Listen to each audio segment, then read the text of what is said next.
ഷഫീദ്, അങ്ങനെ കെ.സി. വേണുഗോപാലിന്റെ വീട്ടിലേക്ക് ഇപ്പോൾ അനുജ സൂചിപ്പിച്ചതുപോലെ തന്നെ വി.ഡി. സതീശൻ പോയിരിക്കുകയാണ്. ഇപ്പോൾ നിർണായകമായിട്ടുള്ള നീക്കങ്ങൾ നടക്കുന്ന മണിക്കൂറിലൂടെയാണ്. ചർച്ചയിൽ ഉറപ്പ് നൽകി എന്നൊക്കെയുള്ള അൻവർ സാദത്ത് മന്ത്രിസഭയിലേക്ക് എന്നുള്ള വളരെ പ്രധാനപ്പെട്ട വാർത്ത ഇപ്പോൾ വരികയാണ്. അത് ചർച്ചയിൽ വി.ഡി. സതീശൻ അങ്ങനെ ഉറപ്പ് നൽകിയിട്ടുണ്ട് എന്ന വളരെ പ്രധാനപ്പെട്ട വിവരം ഇപ്പോൾ 24 പുറത്തുവിടുകയാണ്. വി.ഡി. സതീശൻ അങ്ങനെ ഒരു ആവശ്യം അത് അംഗീകരിച്ചിരിക്കുന്നു. രമേശ് ചെന്നിത്തല മുന്നോട്ട് വെച്ച ഒരാവശ്യം ഇപ്പോൾ അംഗീകരിച്ചിട്ടുണ്ട്. അൻവർ സാദത്തിനെ മന്ത്രിസഭയിലേക്ക് എടുക്കണം എന്നുള്ളതായിരുന്നു രമേശ് ചെന്നിത്തലയുടെ ഒരാവശ്യം.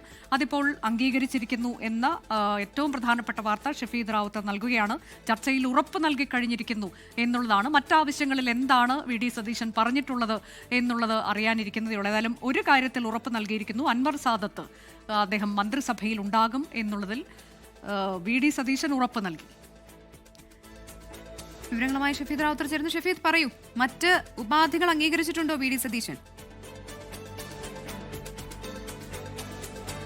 ഏറ്റവും പ്രധാനപ്പെട്ട ഒരു വാർത്ത അത് ഈ കൂടിക്കാഴ്ചയ്ക്ക് ശേഷം പുറത്തു വരുന്നത് അൻവർ സാദത്ത് മന്ത്രിസഭയിലേക്കുള്ള സൂചനകൾ ഈ ഘട്ടത്തിൽ പുറത്തു വരുന്നുണ്ട്. അതിൽ ഏറ്റവും പ്രധാനം അല്പസമയം മുൻപാണ് വി.ഡി. സതീശൻ ഇതുമായി ബന്ധപ്പെട്ട ഒരു കൂടിക്കാഴ്ച അത് രമേശ് ചെന്നിത്തലയുമായി നടത്തിയത്. ആ ചർച്ചയിൽ ഒരാവശ്യം, അതായത് 3 പ്രധാനപ്പെട്ട ആവശ്യങ്ങൾ മുന്നോട്ട് വെച്ചിരുന്നു ചെന്നിത്തല. തനിക്കൊപ്പമുള്ള ആളുകളെ കൃത്യമായി തന്നെ അക്കോമഡേറ്റ് ചെയ്യണം ക്യാബിനറ്റിലേക്ക് എന്നുള്ളതായിരുന്നു അദ്ദേഹത്തിന്റെ പ്രധാനപ്പെട്ട ആവശ്യം. ആ ആവശ്യത്തിൽ ഏറ്റവും പ്രധാനപ്പെട്ട നമ്പർ 1 എന്ന് പറയപ്പെടുന്ന ആവശ്യം അത് അംഗീകരിച്ചതായി ചില സൂചനകൾ പുറത്തേക്ക് വരുന്നുണ്ട്. പക്ഷേ അന്തിമ തീരുമാനം ഇന്ന് വൈകിട്ട് 4 മണിക്ക് അറിയിക്കുകയുള്ളൂ. ഈ ചർച്ചയിൽ വി.ഡി. സതീശൻ നൽകിയ ഒരു ഉറപ്പ് അത് അൻവർ സാദത്തിനെ മന്ത്രിസഭയിലേക്ക് എത്തിക്കും എന്നുള്ളതാണ് എന്ന തരത്തിലേക്കുള്ള സൂചനകൾ ഈ ഘട്ടത്തിൽ പുറത്തു വരുന്നുണ്ട്. ഏതായാലും അതടക്കമുള്ള കാര്യങ്ങൾ ഔദ്യോഗിക പട്ടികയിൽ സ്ഥിരീകരിക്കാം. പക്ഷേ അങ്ങനെയാണെങ്കിൽ രമേശ് ചെന്നിത്തല ക്യാമ്പിനെ സംബന്ധിച്ചിടത്തോളം ആശ്വാസമാണ്. അവരെ സംബന്ധിച്ച് അത് പ്രതീക്ഷ നൽകുന്നതാണ്. ഇനി അടുത്തത് ഹോം പോർട്ട്ഫോളിയോ എന്ന് പറയപ്പെടുന്ന കാര്യമാണ്. അത് ചെന്നിത്തല എത്രമാത്രം അതിനകത്ത് അക്കോമഡേറ്റ് ചെയ്യും, അല്ലെങ്കിൽ ഏത് രീതിയിൽ അദ്ദേഹത്തെ നേതൃത്വം കേൾക്കുമെന്നൊക്കെയുള്ള കാര്യങ്ങൾ വളരെ പ്രധാനപ്പെട്ടതാണ്. കെ.സി. വേണുഗോപാലുമായുള്ള ചർച്ചയിൽ വി.ഡി. സതീശൻ അടക്കമുള്ള കാര്യങ്ങൾ ഒരുപക്ഷെ മുന്നോട്ട് വെച്ചേക്കാം. കെ.സി. ക്യാമ്പ് പൂർണ്ണാർത്ഥത്തിൽ ആർ.സിക്കൊപ്പമാണ്, രമേശ് ചെന്നിത്തലയ്ക്കൊപ്പമാണെന്നുള്ള സൂചനകൾ കഴിഞ്ഞ മണിക്കൂറുകളിലൊക്കെ പുറത്തേക്ക് വന്നതാണ്. അങ്ങനെയാണെങ്കിൽ രമേശ് ചെന്നിത്തല മുന്നോട്ട് വെക്കുന്ന പ്രധാനപ്പെട്ട ആവശ്യങ്ങളിൽ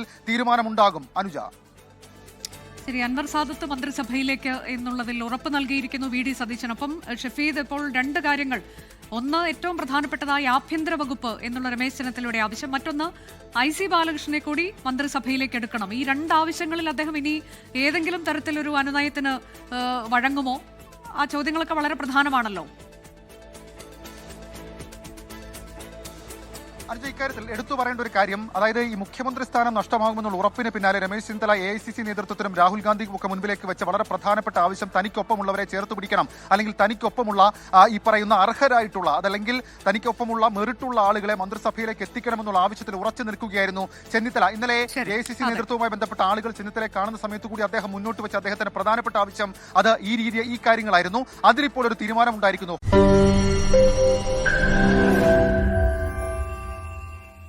ലോകത്തെവിടെയായാലും ഏത് സമയത്തും 24 വാർത്തകളും ഓഗ്മെന്റഡ് റിയാലിറ്റി പാക്കേജുകളും എക്സ്പ്ലെയിനറുകളും വിശദമായി കാണാൻ ഞങ്ങളുടെ യൂട്യൂബ് ചാനൽ നിങ്ങൾക്ക് സബ്സ്ക്രൈബ് ചെയ്യാം.